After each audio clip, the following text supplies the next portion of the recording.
बिस्मिल्लाहिर्रहमानिर्रहीम। प्यारे दोस्तों, अस्सलाम वालेकुम।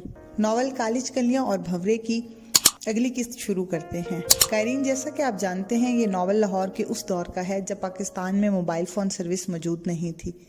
कायरीन की सहूलत के लिए अब इस तहरीर को यूट्यूब की शक्ल में पेश किया जाता है। निगहत क्लास की बजाय कार पार्किंग की तरफ चली गई। वो घर वापस जा रही थी। हंजला उसको बाजू से पकड़कर रोक नहीं सकता था क्योंकि कॉलेज था। सिर्फ उसे जाता देख रहा था। निगहत पता नहीं क्या सोच रही थी। उसकी सोचों में एक तूफान होगा, लेकिन हंजला खासा पुरसुकून था। उसको पहले ही अंदाजा था कि निगहत का इस किस्म का या इससे मिलता जुलता रवैया होगा। हंजला उठकर क्लास में आ गया और पीरियड अटेंड करने लगा। कॉलेज से वापसी पर उसने सारी बात इजाज को बताई तो वो हैरान हो गया। इजाज ने कहा, यार ये तुम अचानक से मौलवी कैसे बन गए? सच कह रहे हो या जायका बदलने के लिए उससे जान छुड़वाई है? हंजला ने कहा, ऐसी कोई बात नहीं, बस मुझे अच्छा नहीं लगता। एक खौफ सा है कि आगे चलकर कब्र में और आखिरत में क्या होगा। और दूसरी वजह यह है कि अगर लड़की का कुर्ब इतना ही ज़रूरी है तो बंदा शादी क्यों ना कर ले, जिसकी हर माशरा, हर घर, हर मजहब इजाज़त देता है।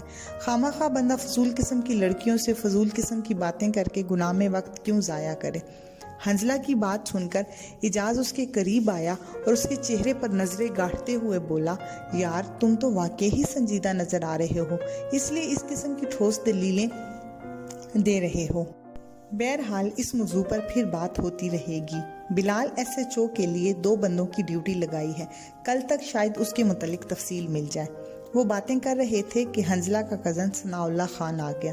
सलाम दुआ के बाद उसने हंजला को याद दिलाया कि इसने अपना चचाजाद भाई आमिर खान की शादी पर अगले दिन घर जाना है। चुनाचा प्रोग्राम के मुताबिक हंजला अपने कज़न के साथ अपने शहर वापस आ गया और वहाँ के रस्म व रिवाज के मुताबिक 2 कंवारे नौजवानों का दूल्हा का शहबाला बनना था। इस तरह हंजला और इसके मामूजाद भाई शेर खान को दूल्हा का शहबाला बना दिएगा। शादी की गहमा गहमी में वो अपने घर वालों को कम वक्त दे रहा था। अगर वो ज्यादा वक्त अपने घर रहता तो उसका चचाजाद भाई दूल्हा इससे शिकवा करता। उनके खानदान और शहर में ये रवाज था कि शादी से हफ्ता भर पहले औरतों में रात को गाने की रस्म होती। दूल्हा के घर वाले, रिश्तेदार, पड़ोसी औरतें घड़े और थाली पर गाने गाती। उनके गानों में अक्सर दोहरे माये होते जिनमें दूल्हा और खानदान के नौजवानों की खूबसूरती की दुआएं और तारीफें होती। मर्दों के फंक्शन में शादी से 2 रात पहले मिरासी बड़े बड़े ढोल और शहनाई बजाते। तमाम खानदान और मेहमान बड़े दायरे की सूरत में चारपाइयों पर बैठे होते। फिर उनमें से चंद टोली की सूरत में उठते और नाचते रहते। उनके इलाकाई डांस को घूमर का नाम दिया जाता। फंक्शन के आखिर में दूल्हा के तकरीबन तमाम रिश्तेदार उठकर डांस में हिस्सा लेते और जो हिस्सा ना लेता उससे नाराजगी का इजहार किया जाता। शादी में काफी फायरिंग की गई। असलहा उनके शहर में तकरीबन हर घर में मौजूद था। शादी के रस्म रिवाज चलते रहे। बारात के वक्त निकाह के बाद दूल्हा को शहबालों समेत दुल्हन के घर चूरी खाने की रस्म के लिए जाना था। उस रस्म के लिए जब बुलाया गया, दूल्हा के साथ दोनों शहबाले भी उठे, लेकिन दूल्हा के वालिद ने शेर खान को बड़ी आहिस्तगी से अंदर जाने से मना कर दिया क्योंकि वहाँ रवाज के मुताबिक घर में सिर्फ बहुत ही करीबी रिश्तेदार जा सकता था और औरतों की तरफ से भी सिर्फ करीबी रिश्तेदार लड़कियां दूल्हा और शहबाला से मिठाई के पैसे वसूल करने आती, जबकि शेर खान इतना करीबी नहीं था। इसीलिए दूल्हा के साथ सिर्फ हंजला ही जा सका। हंजला को अपने खानदान के रस्म व रवाज बहुत अच्छे लग रहे थे, खासकर जब पिछली रात उसके खानदान की छोटी बड़ी औरतों ने मर्दों के कमरे पर दस्तक देकर लाला जाग का गाना गाया और थोड़ी थोड़ी रकम वसूल की। हंजला और दूल्हा अंदर औरतों में चूरी खाने चले गए। वहां पर दूल्हा की सास ने चूरी पेश की जो उन्होंने रस्मन थोड़ी सी चखी। फिर लड़कियों ने मिठाई पेश की और पैसे वसूल किए। हंजला जर्द रंग के सूट में मलबूस एक लड़की को देखकर हैरान रह गया। वो इंतहाई खूबसूरत थी। उसका रंग गुलाबी, पतले बारीक होंठ, मुनासिब नाक और बड़ी बड़ी आंखें, तमाम नकूश ही खूबसूरत थे। यूं तो उनके खानदान की औरतों का कद काट अमूमन औरतों की निस्बत ज्यादा ही होता, मगर वो कुछ ज्यादा ही दराज कद थी। उसका कद तकरीबन 5 फुट 8 इंच था। दूसरी लड़कियां उसे फातिमा कह रही थी। चूरी और मिठाई की रस्म गुजर गई। शादी हो गई, मगर हंजला के जहन पर उस लड़की का नक्श रह गया। उसने दूल्हा से फातिमा के मुतल्लिक पूछा तो बताया कि वो इम्तिहान दे चुकी है, जबकि हंजला ने उसे मजीद कुरीदा। पता चला कि वो बीए कर रही है और दूल्हा की साली है। तो दूल्हा ने कहा, यार तुम तो ऐसे पूछ रहे हो जैसे उसे अपनाने का इरादा रखते हो। वाकई ही ऐसी बात है तो तुम्हारी इतलाक के लिए अर्ज है, अभी तक उसकी मंगनी नहीं हुई, काफी रिश्ते आ रहे हैं, अगर चाहो तो अपनी अम्मी को भेज सकते हो। हंजला बोला, यार रिश्ता भेजने का इरादा तो नहीं, क्योंकि मेरा भी शादी करने का प्रोग्राम नहीं है। हाँ, मेरा दिल कहता है कि अगर बंदा शादी करे तो ऐसी ही खुश शक्ल से करे। दूल्हा कहने लगा, देखो खूबसूरत लड़कियों के रिश्ते लाइनें लगाए खड़े नहीं होते। अगर शादी बाद में भी करना हो तो अभी रिश्ता तय कर लो। अपने खानदान की देखी भाली लड़की है और तुम्हें पसंद भी है। हंजला ने कहा, यार उनका माहौल कैसा है, कहीं ज्यादा मॉडर्न तो नहीं? मैं किसी ऐसी लड़की को पसंद नहीं करता जो चाहे कितनी ही खूबसूरत क्यों ना हो, लेकिन जिद्दत पसंद हो। मुझे नंगे सर फिरने वाली, पर्दा ना करने वाली, हाफ बाजू कमीज पहनने वाली और बेहुदा फैशन वाली लड़कियां बेहद फजूल लगती हैं। सारे जमाने में यही हवा चल रही है। मुझे डर है कि हमारे खानदान में भी ये बीमारी ना फैल जाए। दूल्हा कुछ सोचकर कहने लगा, मेरा ससुर हमारे दादा का सगा भतीजा है। इस तरह वो हमारा सगा ना सही मगर फिर भी चचा है। क्या तुम्हें उनके घर पर एतमाद नहीं? हंजला ने अपनी बात की वजाहत करते हुए कहा, मुझे भी इस बात का इल्म है, लेकिन टीवी ने आजकल जो फैशन परस्ती फैला रखी है, इसकी वजह से आहिस्ता आहिस्ता बेहयाई हयादार घरों में सिरायत करती जा रही है और बहुत कम घराने इससे बचने में कामयाब रहे हैं, जबकि अक्सर को इस दीमक ने खोखला कर दिया है। दूल्हा इसके चेहरे पर नजरें गाड़ते हुए मजाहन कहने लगा, लगता है लाहौर ने तुम्हारे मुशाहिदे में काफी इजाफा किया है, वरना तुम्हारी सोच में पहले इतनी पुख्तगी नहीं थी। ये अच्छी बात है, मगर जनाब ये भी तो सोचने की बात है कि मुशाहिदा हासिल कैसे किया। इस पर वो दोनों हंसने लगे। हंजला ने महसूस किया कि वो फातिमा के मुतल्लिक बहुत ज्यादा सोचने लग गया है, मगर किसी किस्म का फैसला करने से पहले उसके मुतल्लिक खंगालने का फैसला किया। चुनाचा अगले ही दिन उसने फातिमा के घर फोन करने का सोचा। हंजला ने उस वक्त फोन किया जब उसका भाई और वालिद घर पर नहीं था। उसने नंबर डायल किया और दूसरी तरफ से फोन उठाया गया और मुतरन्नम आवाज आई जो कि फातिमा की थी। हेलो।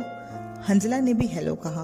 फातिमा ने कहा, आपने किससे बात करनी है? हंजला ने कहा, जी मुझे आप ही से बात करनी है। फातिमा का लहजा सख्त हो गया। उसने कहा, जी आप कौन हैं और बताएं कि आपने किस लिए फोन किया है और किससे बात करनी है? हंजला ने कहा, मुझे आप ही से बात करनी है। दूसरी तरफ से फोन बंद हो गया। हंजला भी फोन बंद करके सोचने लगा कि इससे बात करने की मजीद कोशिश की जाए ताकि इसके रवैये और सोच का अंदाजा लगाया जाए। मजीद 3 दिन तक वो मुख्तलिफ डायलॉग बोलकर बात करने की कोशिश करता रहा, मगर बेसूद। चौथे दिन हंजला ने फोन किया तो दूसरी तरफ से बोलने वाली फातिमा ने दुरुस्तगी से धीमे अंदाज में कहा, देखो मिस्टर, आप जो कोई भी हो और जैसे भी हो, इस नंबर से आपको किसी किस्म की बात नहीं होगी। आप खामखा अपना वक्त ज़ाया कर रहे हैं और दूसरों का भी। अगर आप गैरतमंद हैं तो सोचें, अगर आपकी बहन को कोई लड़का फ़ोन करे तो क्या आप बर्दाश्त करेंगे? हंजला ने फौरन कहा, देखें, मैंने फ़ोन आपको तंग करने के लिए नहीं कहा, बल्कि एक बहुत ज़रूरी दिल की बात आपसे करनी है। दूसरी तरफ से कहा गया, बकवास बंद करो, मैं एक बाइज्जत लड़की हूँ और किसी गैर लड़के से हरगिज किसी किस्म की बात नहीं कर सकती। हंजला ने कहा, सुनो, फ़ोन बंद मत करना, मैं मर जाऊँगा, आपसे बहुत अहम बात करनी है। फातिमा ने कहा, मरना है तो 1 दफ़ा नहीं 10 दफ़ा मर जाओ, मेरे लिए किसी की ज़िंदगी से 1000 दर्जे अजीज मेरे वालिद और भाइयों की इज्जत है। अगर आज के बाद फ़ोन किया तो बहुत बुरा होगा। ये कहकर फातिमा ने फ़ोन बंद कर दिया। हंजला ने भी मुस्कुराकर फ़ोन रख दिया। उसको बहुत ज़्यादा खुशी हुई कि फातिमा ने इतने टेलीफोन सुनने के बावजूद ज़रा बराबर भी लचक पैदा नहीं की। अगर वो किसी हद तक उससे बात करती और गपशप करती तो उसकी नज़रों में फातिमा का वो मकाम ना रहता, बल्कि हंजला की नज़रों में वो और ज़्यादा कदावर हो गई। उसने सोचा कि वालदा से पिछली दफ़ा आने पर सरसरी तौर पर मंगनी के लिए पूछा, सो अब इसकी अम्मी से बात कर लेनी चाहिए। ये सोचकर वो अपनी वालदा के पास गया जो बावर्ची खाना में मक्खन से घी बनाने के साथ साथ हलवा भी बना रही थी, जो उनकी जुबान में विसनड़ कहते हैं। तन्हाई का फ़ायदा उठाते हुए हंजला ने फ़ौरन बात करने का फ़ैसला किया, क्योंकि उसके जहन में अगर कोई काम या बात आ जाती तो वक्त ज़ाया किए बगैर उसको मुकम्मल करने की कोशिश करता। हंजला ने बड़े प्यार से कहा, अम्मी जान, मैं आपसे एक ज़रूरी बात करना चाहता हूँ। वालदा इसकी तरफ मुतवज्जा होते हुए बोली, बेटा कहो। हंजला ने बिला झिझक कहा, आपने पिछले दिनों मुझसे किसी जगह मंगनी के लिए पूछा था, मैं इसीलिए सिलसिले में आपसे बात करना चाहता हूँ। उसकी वालदा ने पहलू बदलते हुए उसके आगे हलवा रखा और कहा, बेटा बात भी करते जाओ और हलवा भी खाते जाओ। फिर वो बात करते हुए झिझका, इससे लफ्ज़ ज़रा अटक से गए। इसकी हालत देखकर वालदा ने कहा, कह दो जो भी दिल में है, मैं ही तो हूँ, कौन से बहुत सारे लोग मौजूद हैं, तुम बात करते हुए शर्मा क्यों रहे हो। हंजला ने फिर लफ्ज़ों की रुकावट से डरते हुए तेज़ी से कहा, अम्मी जान, वो शफाउल्ला की साली फातिमा की मंगनी हो गई है क्या? उसने सिर्फ यही बात की और उसकी वालदा समझ गई और खिलखिलाकर हंसी। उनकी हंसी नहीं रुक रही थी। जब उनकी हंसी रुकी तो बोली, मेरा बेटा वाकई ही मुझ पर गया है। मुझे भी सबसे ज़्यादा यही लड़की पसंद है जो मेरे बेटे को भी भली लगी। मैं आज ही तुम्हारे अब्बा से मशवरा करके उनसे बात करती हूँ। दूसरे दिन उसको पता चला कि अब्बा ने भी आमादगी जाहिर कर दी है। अगले दिन हंजला वापस लाहौर आ गया। इजाज ने शिकवा किया कि उसने इतने ज़्यादा दिन घर में क्यों लगा दी, दोस्त का ख्याल क्यों नहीं किया कि वो अकेला होगा। प्यारे यूट्यूबर्स, प्लीज़ आप हमारे चैनल को सब्सक्राइब करें, लाइक करें और शेयर करें और घंटी के निशान को दबा दें ताकि हमारी हर आने वाली वीडियो आप तक पहुंच सके और हमारी हौसला अफजाई हो सके। जी तो दोस्तों, आज की किस्त यहीं तक थी। नावल का बकिया हिस्सा आप अगली किस्त में पढ़ और सुन सकते हैं। इजाज़त दीजिए, अल्लाह हाफिज़।